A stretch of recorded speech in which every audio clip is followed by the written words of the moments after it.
Okay, it is absolutely my pleasure and honor to introduce our speaker for today. And his name is Peter Barron Jr. I don't want to forget the junior. Peter is a lieutenant on the San Antonio Fire Department paramedics unit. And he's been doing this, how many years did you say? 30. 30 years. Wow. So thank you for that. And we can't wait. So I'm not going to talk anymore. You're on. Start.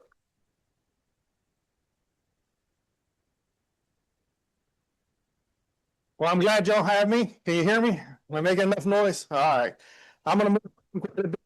I like to touch things. I think we learn by touching. And as such, you're welcome to come up here and touch everything because that's how we learn. We're going to talk a little bit about the American Revolution. We're going to talk about patriotism. We're going to talk about why we live in the greatest country there is. And a lot of that is due to the sacrifices many of you made and the sacrifices your fathers and your mothers made and their fathers and their mothers. And we owe a duty to them. We owe a duty to our history that founded this country and gave us the freedoms that we have.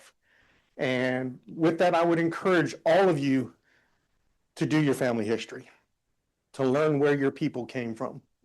We all have stories. We all have stories that Grandma told us when she was old and frail and we had busier things to do that we didn't write down that we wish now we had.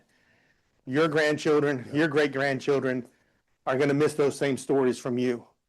If you don't capture your stories, nobody else is going to capture them. I'm blessed. I met most of my great-grandparents and a couple of my great-great-grandparents. Wow. And my family moved to Virginia in the 1630s. And when my mother married my father, they were within 50 miles of where the family landed. My family comes from one spot in Virginia, and they've been there a very long time. My ancestry was easy to do, but nobody had done it. When I asked my grandparents who fought in the Revolution, they said, I don't know, somebody. We've been here forever. They had to fight. Well, they were right. They fought. I went through and found the names. I went through and put the stories together. If you don't do it, nobody else is going to. We don't teach history anymore. Yeah. It's a sad concept. We do not teach history. There's social studies in school, and it's just that. It's social studies. Even with Texas, we did just change our curriculum. It's going to be a new curriculum in 2030. So we are going to roll out a new history curriculum in Texas, which is better. We still don't teach history. So I didn't do it. If you are interested, preserve it, whatever aspect of history it is. I mean, we have the Nimitz Museum right up the road, and it has a beautiful museum, and they do an amazing reenactment. It is so powerful. And it's so close. We have the Alamo right down the road. We are surrounded by history here. Coming from Virginia, where it's older history, to Texas, I'm amazed at how much history Texas has. So I encourage each of you to write down and store your family stories, but also to go beyond your stories and find out where your family came from and how they contributed to this nation and the impact they made. Today, we're going to talk about the Revolution. And I hopefully have something here that everybody hasn't heard. I'm going to go over the basics because we all need to refresh the basics. But I'm going to catch every one of you is going to learn something today somehow. And I'm going to start with this beast. Everybody loves a big gun. This is a 75 caliber smoothbore firelock. This gun is the Brown Bess. This is the gun that the Second Amendment was written on. This was the most advanced military fighting weapon for over 100 years. Designed in 1717, when the British took them out of circulation in 1816, there were 650,000 of them in circulation. 100 years later, 650,000 of them still existed in the British Army. They then turned around and shipped all the factories to India, and they continue making them. So you can still buy an original Brown Bess made on the original machines. It's just made by a 12-year-old.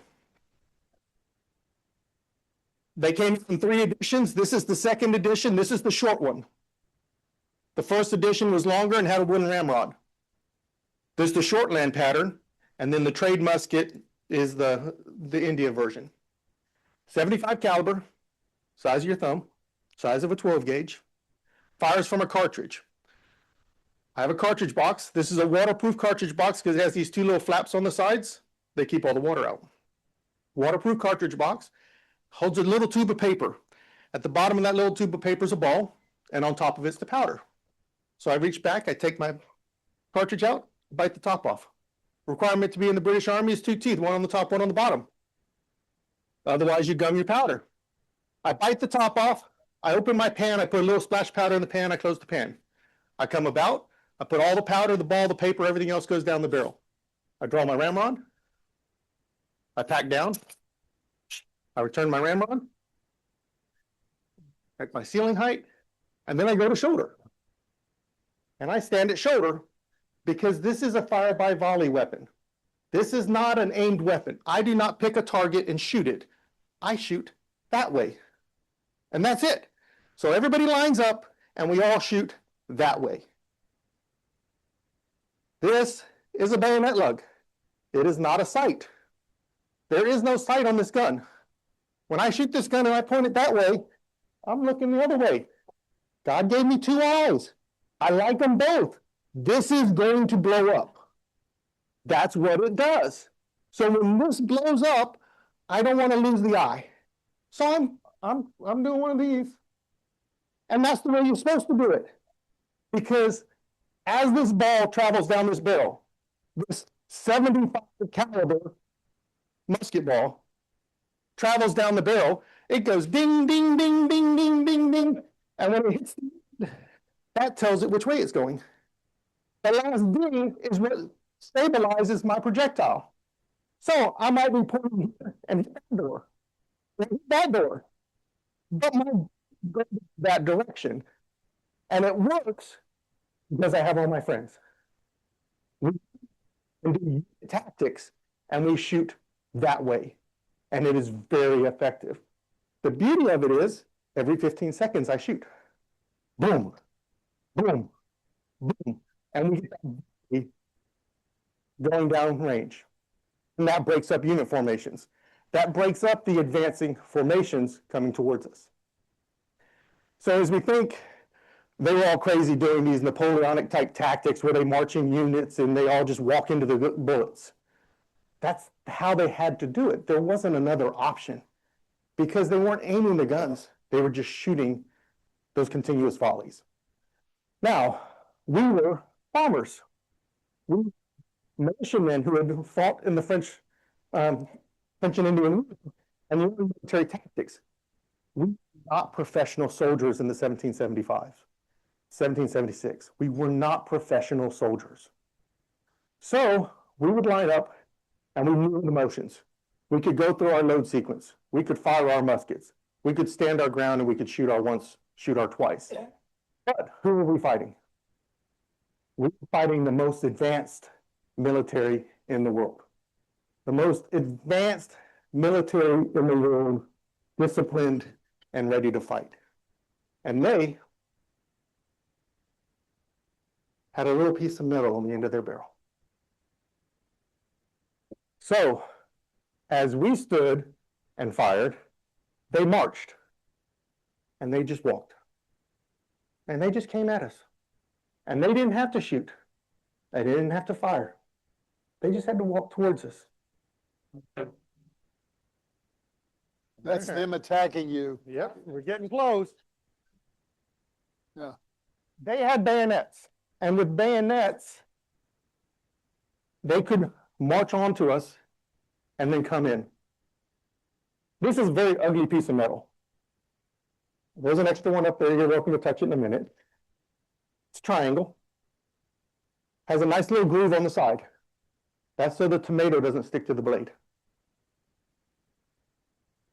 When it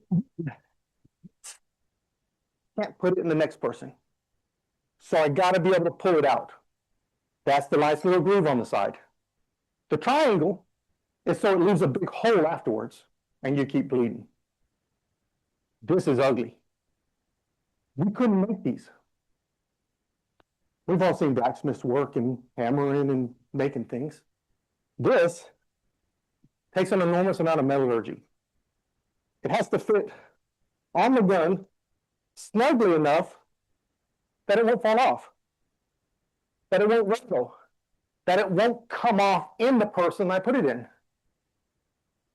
It also has to fit the barrel. And all of these barrels were handmade, so they're all a little different. This was very difficult to make. We didn't have them.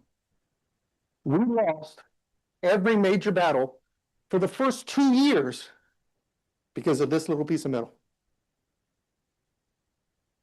We would walk out on the battlefield, brave farmers, militiamen, patriots, and we'd fire that first shot, and we'd fire that second shot, and we'd look up, and there'd be a redcoat coming towards you. And I talked to my buddy, and I said, hey, I left the campfire on. And he said, Sarge's gonna be mad. Well, we better do something about it. Well, you can't go alone. We got a buddy system. So to save the army, we would go back and check the campfire. And we lost. All. I've got that thing on there tight now. We lost all the early battles. So I showed you how tight I could get it. We'll leave that on there for a little bit. We got tools. All right. So what did we do? We obviously didn't lose. So we had to do something. And we just worked around it. So, most advanced military weapon in the world cannot withstand a bayonet charge. So, we all know a blacksmith. Every blacksmith can make a knife. Sorry, I don't mean to attack you. Knives are easy. I've made knives. If you haven't taken a blacksmithing class, you'll need to host a blacksmithing class. Metal's fun. Okay. This is called a plug bayonet. A plug bayonet has been around for a couple hundred years at this point. It allowed us to withstand a bayonet charge. But it just took the most advanced military weapon in the world and converted it to a 13th century pike. But it gave us the ability to stand the ground. It gave the guys on that infantry line the ability to watch the redcoats coming in with their bayonets and know they had some way to defend themselves besides that. That's not a good way. So it gave us an option. And with that option, we were able to win a few battles and progress during the war. The big one being Trenton, which started it, and then Saratoga, which brought the French into the war. When we brought the French into the war, now we got French guns. This is a beautiful English gun. It has all brass on it. The French guns are 69 caliber. They're Charlevilles, and they all have iron bands on them. So the British do have better guns, prettier guns. But the French guns came with bayonets. All right. Try to hold these to where you can see them. If you look at my two barrels, one is smooth and tiny. One is fat with a very small bore. This is a musket, smooth bore, 12 gauge. This is a rifle. When we talk about the range of my musket, we're talking the ball's going to go 100 yards. It might go 200 yards. I really effectively can't do much over 60. When we're starting getting over 60 yards, I'm not sure if that's going in the ground or going in the sky. This is a rifle. Rifles have rifling. They have the twist of the barrel. As such, they have a much heavier barrel. This, even though it's smaller, weighs more than that. This takes 90 seconds to load. So when I load my rifle, I set it on the ground. My musket never touches the ground. I can load my musket in line with a man standing 1.5 feet in front of me and fire it completely from this position here. My musket goes to the ground. My rifle goes to the ground. I then have a horn and I measure out the powder and I put the powder down the barrel. I then take a patch, greased with whatever I had for supper last night, and I pack the ball down. If anybody here has ever shot black powder, they have a little starter stick that you put on and you whack it to start the ball. They didn't have those back then. So I have a wooden ramrod. I have to take my wooden ramrod and I have to push that ball down. The ball has to be tight enough to catch the rifling, because if it doesn't catch the rifling, it doesn't spin. If it doesn't spin, just like a football, it doesn't go out straight. We get a duck, it doesn't hit. So I got to ram this down from a standing position. I then withdraw my ramrod, put it back, prime it, close it, cock it, and shoot it. This gun will hit a point target at 200 yards.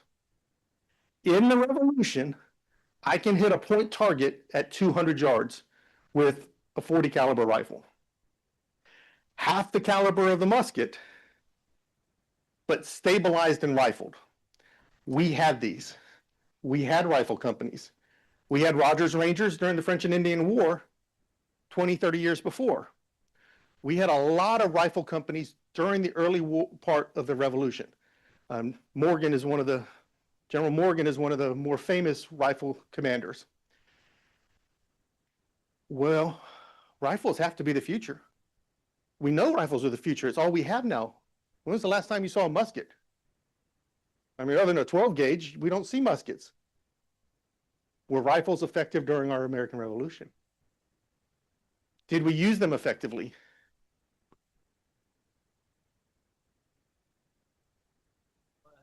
We won, but it's because of the rifle. Rifles were the future, but how did we fight our wars? We lined up in lines and we shot. We fired shots every 15 to 20 seconds in volleys to maintain the line. You won a battle by holding the ground. Didn't matter what the casualties were. If you held the ground, you won the battle. Well, what do we do with a rifle? You put out a rifle company. I see a general on a horse out there 200 yards away. You hear a crack and he falls off the horse. Woohoo! I see a cannon, artilleryman. You hear a crack, he falls down. Is that winning? Well, the British would then turn around and use light infantry. Light infantry is kind of a cool concept. A lot of light infantry didn't even carry guns.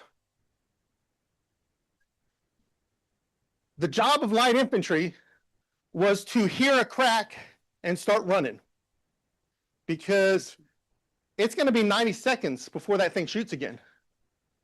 I can run quite a ways in 90 seconds. That rifle has a very small bore. It also does not have an overbarrel where you can mount a bayonet. So without a bayonet, there's no defensive capability for that rifle. And this has plenty of offensive capability. Light infantry units either carried sawn-off short rifles or they carried axes. And their job was to go find the riflemen and stop them from shooting officers. Sometimes they were infantry that ran, sometimes they were cavalry. But either way, in the heart of the battle, you hear boom, boom, boom, as the infantry units shoot. As soon as the first rifle shoots, everybody on the battle knows it. The difference between a shotgun and a rifle. You hear that crack and you know something's different. And the British responded aggressively because they didn't like their officers being shot. So we had rifles during the war. They were an older technology, and unfortunately, they were ahead of their time. Now, anybody who tells you anything using the words always or never is wrong. Always and never. So, as I say rifles were not important, we then have to talk about Kings Mountain. Kings Mountain was a rifle-on-rifle battle that the colonials won. So there was a single rifle on rifle battle other than Indian skirmishes and things like that. But one major battle was significantly influenced by rifles. Outside of that, mostly the rifles played a back position to everything else. However, they were a significant part of our history, so there's one up here that you can come up and touch. I have multiple ways of holding water because water is important to soldiers, as I knocked over a canteen. My uniform is as I would have been, probably not quite this portly, but it was a long campaign. The soldier would have dressed in this. They would have carried a knapsack that would have gone across my back. My knapsack would have a change of shirt, a change of socks. If I was lucky, it would have a blanket in it, and I would carry that as well. These would be dropped often because you wouldn't carry them into battle, but you would have a knapsack. You would have your haversack, which is your pocket. That carries everything else in it. You would have some source of water, hopefully. We all grew up watching Davy Crockett, and they had the big wooden canteen. Everybody remember the big wooden canteen? They were really bad. The good thing about them is we could make them locally. We could make them domestically. Who's ever had a wooden container that dried out? Mm-hmm. No, I'm good. As soon as a wooden canteen dries out, it cracks. So the only way you can use a wooden canteen is if you keep water in it. Well, what good's a canteen if you can't drink out of it? So I like leather bottles. Most of the bottles I carry are leather bottles. In addition to leather bottles, the military would have had they would have had a flask style bottle. They would have been tin. There also could have been copper, and they also could have been glass. There were glass bottles that had wool coverings over them too. Is that where you keep your whiskey? Shh. Oh, okay, I'm sorry. Sorry. So you would have had a water container. You would have had your haversack. You would have had your cartridge box. Everybody would have carried a cartridge box. And then if you were lucky enough to have a bayonet, you would have your bayonet. Bayonet always goes on the bottom because you need to be able to draw it, and you don't want it getting in the way. I also have some swords over here that we can play with.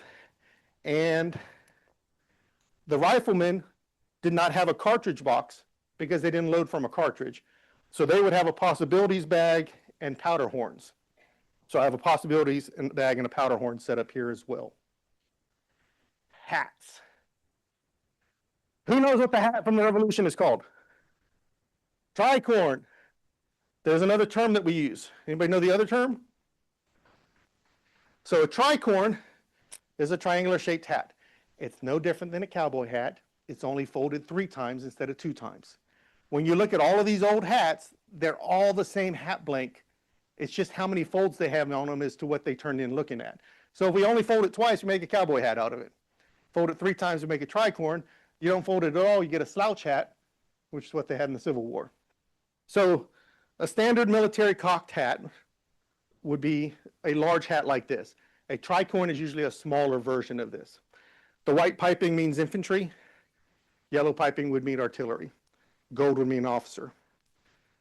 The term cocked hat has to do with wearing it cocked. Why do we think we wear it cocked? So when you hear the term cocked hat, all it means is you have to turn it sideways so the musket doesn't hit it. So in uniform dress as a soldier, if you carried a musket, you would wear your hat cocked. If you did not carry a musket, then you would just wear it straight. Simple things, the beauty of it. All right, I'm going to talk about flags a little bit.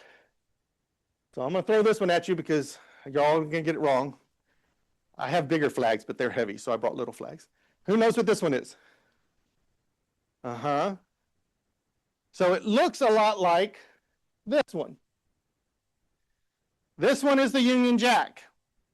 The Union Jack is Great Britain. Ireland did not join the British Isles as part of the King of England's realm until 1816. So prior to 1816, we had this flag. This flag is called the King's Colors. It's the flag of the King of England. It is not the flag of Britain. It is not the flag of England. It is the flag of the king, and it represents whatever flies it belongs to the king. So that's the king's color. So that's the flag that flies over colonial Williamsburg and is what we would generally consider our earliest flag of our colonies. This flag is very important, and I love this flag. This flag came from China. You can tell because if I turn it around, I didn't get rid of it just because it brings me so much humor that it's.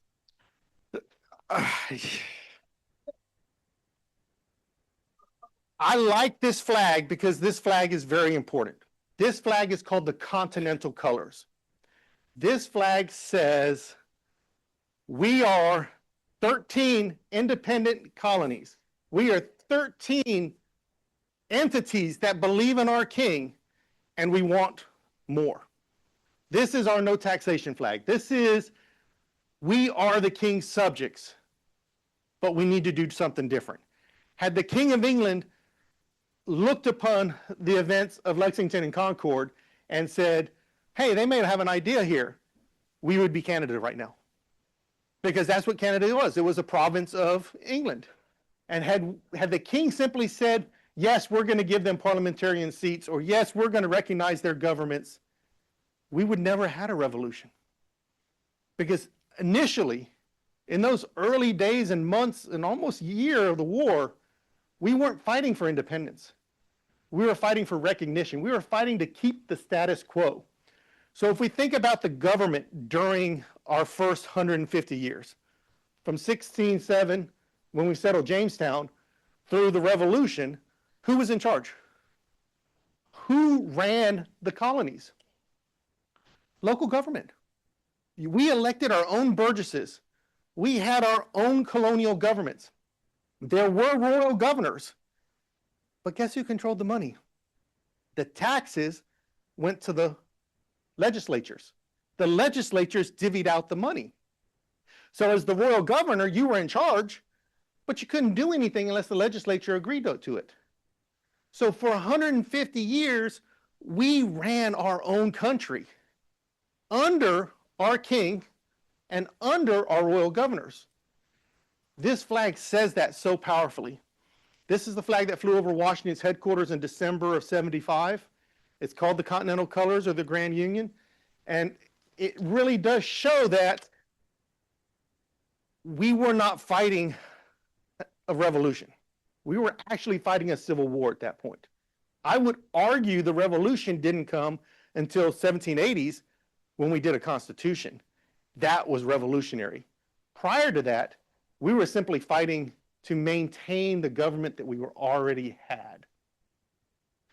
Now, I have a variety of flags that we can talk about. I'm going to probably annoy some people. Everybody knows what this one is, right? It's got a name. It's a lady's name.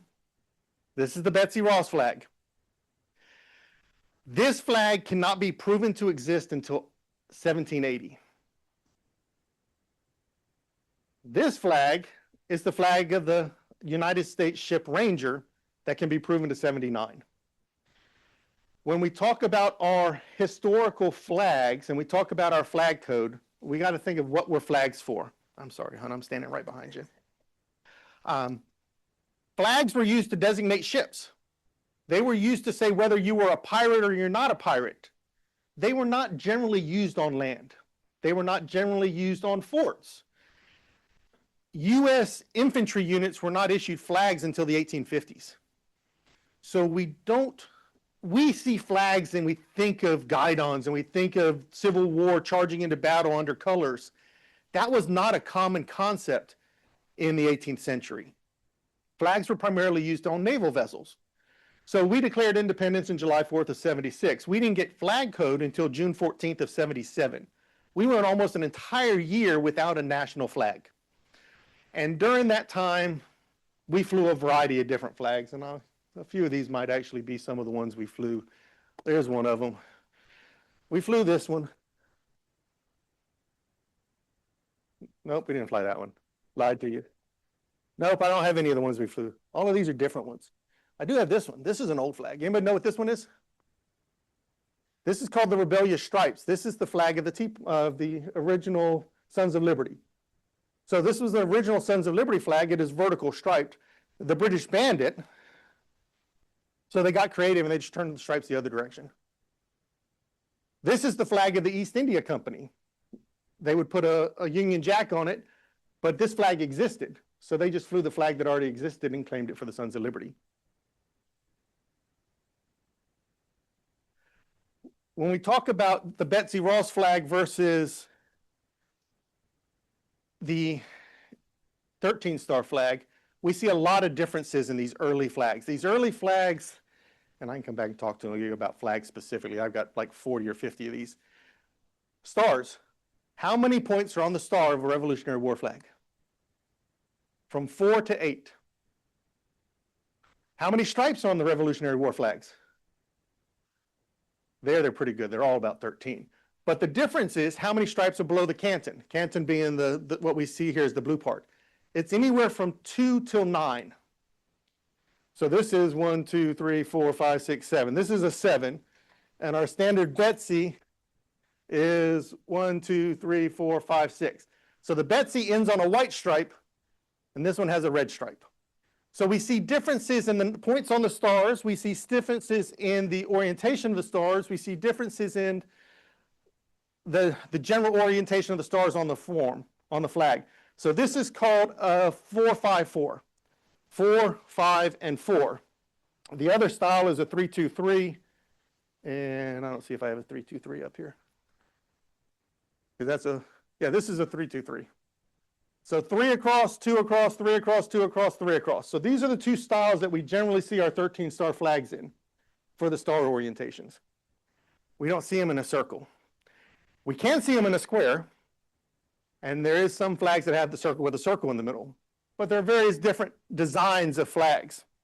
So this one, true flag, real Revolutionary War flag, it looks perfect, doesn't it? It looks exactly like every other flag you've ever seen. For the Navy men in here, John Paul Jones was an amazing figure. John Paul Jones in the Battle of the Bonhomme Richard versus the Serapis left France on the Bonhomme Richard, went out to try to raid along the English coastline. Very first ship he ran into was the Serapis, the HMS Serapis, and the Serapis blew his mast in the first shot. Serapis then says, "Hey, do you surrender?" And John Paul Jones says, "I have not yet begun to fight." He turned the Bonhomme Richard over, and he rammed the Serapis, and the Marines on board took care of the rest. He then turned around and sailed the Serapis into the harbor at Texel, Holland, and they called him a pirate because he didn't have a flag. So he needed a flag, so they ran this flag up the flagpole. This is the first recorded flag of a U.S. warship entering a foreign port. This is the Texel flag, or the Serapis flag, and it is drawn into the Harbor Master's book in 1779 in Texel, Holland. And if you think about flag code, the flag code says the flag's red, white, and blue, canton of blue stars representing a new constellation. It actually says the canton's blue and the stripes are red and white, but those little French ladies who sewed this flag got it wrong. But it didn't matter that they got it wrong. The harbor master knew what it meant. He knew this flag represented something that was different. This flag represented a new change in government and a new way things happened in the world. So this flag is very powerful in that because it's wrong, it captures what we did so well and so right. And it is the reason America is so strong today as a powerful entity, because we don't all have to agree. We don't all have to do things the same way or the right way. These are both true and correct Revolutionary War flags. Neither one are anything that we would commonly associate with how things were done. This is the flag of Eaton, Pennsylvania. It's a county flag. And generally jurisdictional flags would reverse the canton in the field. So this is simply the canton in the field reversed. Now again, it's got the points on the stars are 8-pointed stars. but that was common in the day. Other than that, it's a direct reflection, but it is a true and correct Revolutionary War flag. This is the Simcoe flag. Anybody watch Turn? Simcoe? So this is the Simcoe flag from the Battle of Yorktown. They alternated the blue stripes instead of the white stripes, and they used this off-colored blue on the field. And we have 6-pointed stars. So we have a very cookie-cutter view of our history of how the revolution worked and how we did things. And Washington rushed across to Delaware, and we had citizen soldiers and Minutemen, and everything was hunky-dory.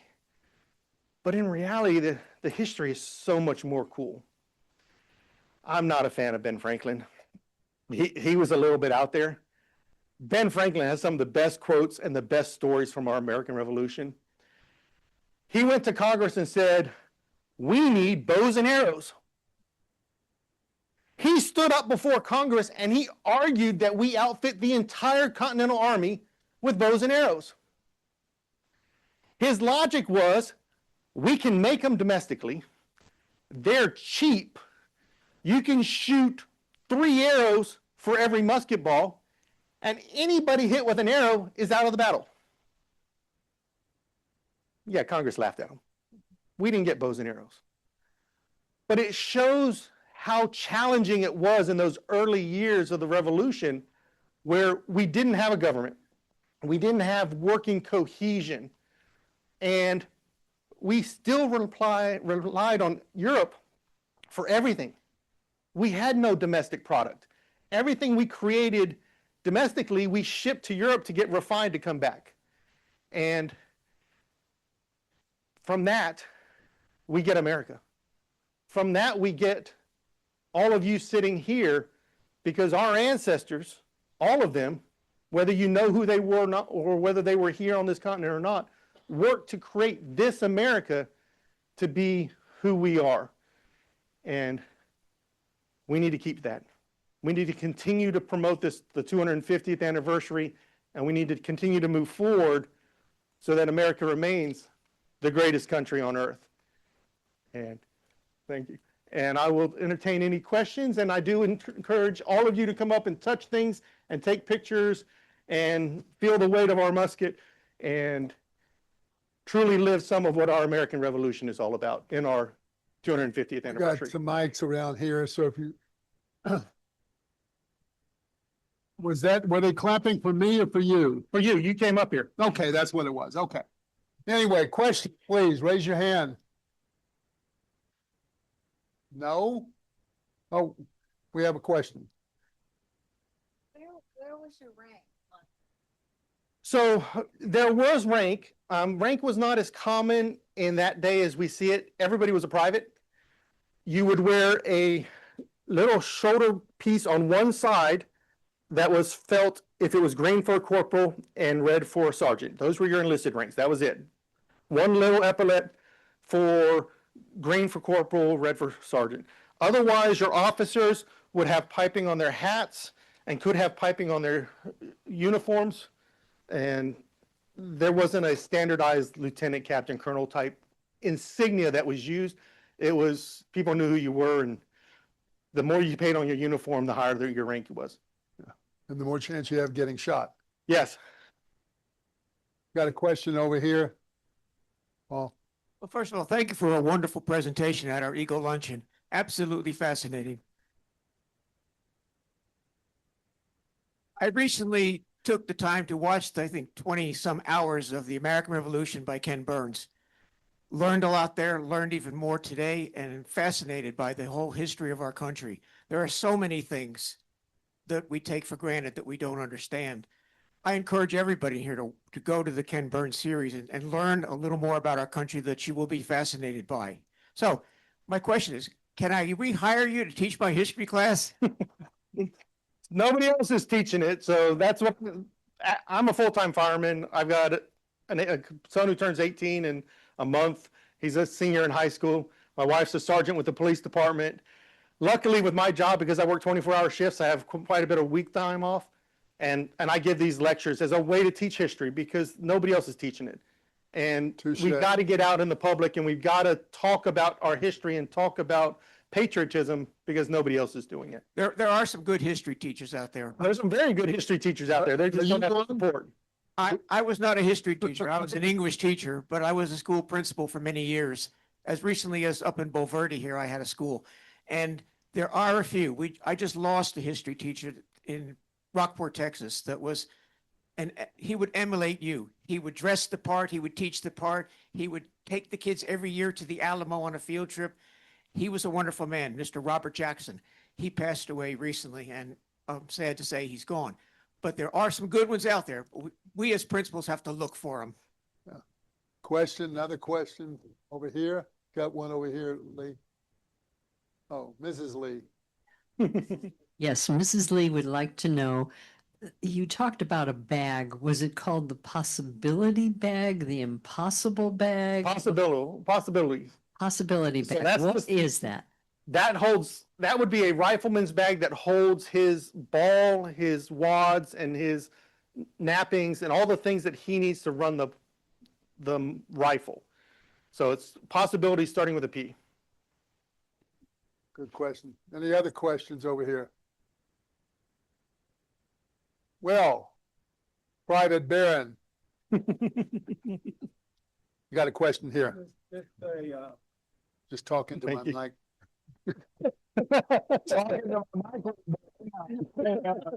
A comment, following up on Paul, in that YouTube has quite a few Sons of the American Revolution videos concerning the revolution and how it started from the Tea Party on. So it's, if you're bored and you want to find out, it's a good place to go to. And we were talking about possibly doing a history club or a genealogy club where we could meet up in the computer lab and we can do genealogy. So if that's something that y'all are interested in, we'll work on something to that effect, and maybe we can do a genealogy club or a history club and keep it going. Dewey's also a member of the Sons of Revolution, and David Richmond, and then Susan is the member of the Daughters of the American Revolution, DAR. And I imagine there's other of you. So again, thank you, thank you, thank you. Yes, sir. You're a gentleman and a scholar. He hadn't been to bed in 2 days, I don't think, because he worked at the fire station yesterday, unexpected. First of all, I want to give you the sample of our Eagle. I made up some stuff about you. That's good because the truth is really bad. But anyway, here, and I'd like to give you our challenge coin from the Army residence community. So again, thank you, sir. Thank Thank you. you, thank you, thank you. Now, he has a gift to give us. It's not one of these things. It is a book called Don Trione's Soldiers in America. And so we're going to have a drawing. I need you to, how many numbers? Pick a number between 1 and 142. 36. Okay. Number 36 is Sick. Mary Music. Where's Mary? So Don Troliani is an artist and he's incredible. If you've seen historical artworks, you've probably seen his artwork. So he has a series of books on the Revolution as well as the Civil War. And that book covers his uniforms. When we actually try to figure out what people wore, it's very difficult because most of the artwork is actually dated in the 1790s. And by then they were already starting to change the uniforms. So the best way we know what people wore is wanted for desertion, Bob Smith wearing. So Troliani doing artwork gives us a very good idea of what people were wearing because he's very accurate. Okay, again, ladies and gentlemen, thank you. If you want to come up here and take a look at some of this stuff, try not to stab anybody. And thank you so much for coming today, and meeting is adjourned.